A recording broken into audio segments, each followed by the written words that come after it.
नमस्कार, मी प्रियंका. स्वामी भक्त ह्या चॅनलमध्ये तुमच्या सगळ्यांचे खूप खूप स्वागत. सर्वप्रथम श्री स्वामी समर्थ.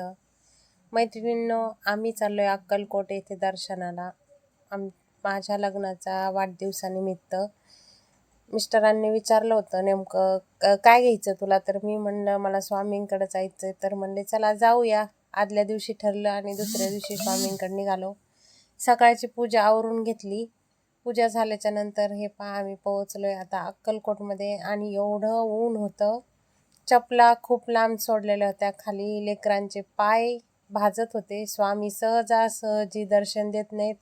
जीवनात थोडा तरी त्रास पाहिजे, तेव्हा भक्तीचं बी मन भक्तीकडे वळतं माणसाचं. आणि त्यानंतर हे पहा, इथं कसलीही लाईन नव्हती. सगळे लोक सोबतच निघत होते आणि कसलेच पैसे घेऊन स्वामींचं दर्शन नव्हतं. कारण डायरेक्ट बारीला लागणे आणि दर्शन घेणे. जसं आपण म्हणतो ना की पैसे घेऊन कुठं असं म्हणजे तुळजापूरला इकडे तिकडे गेल्यावर देतात ना दर्शन, तसं स्वामींच्या दरबारात नव्हतं.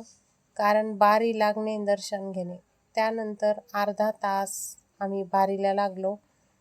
म्हणजे जे वटवृक्ष आहे तिथं आलो दर्शनासाठी आम्ही. हे पहा किती गर्दी आहे. एक ताई इतकं छोटं बाळ घेऊन तिथं दर्शनाला आल्या होत्या. तसंच तिथं जे बाबा आहेत किंवा मग जे भैया सेवा करण्यासाठी, त्या भैयानी त्या बाळाला घेतलं आणि डायरेक्ट स्वामींच्या समोर टाकलं. 15 मिनटं स्वामीपाशी बाळाला ठेवलं. त्यानंतर त्यांनी त्या बाळाला त्या ताईकडे दिलं. एवढ्या गर्दी तितकं 3-3.5 महिन्याचं बाळ घेऊन होत्या त्या. ही स्वामींची समजा लीलाच म्हणा किंवा स्वामींचा आशीर्वाद तिथपर्यंत येण्याचा.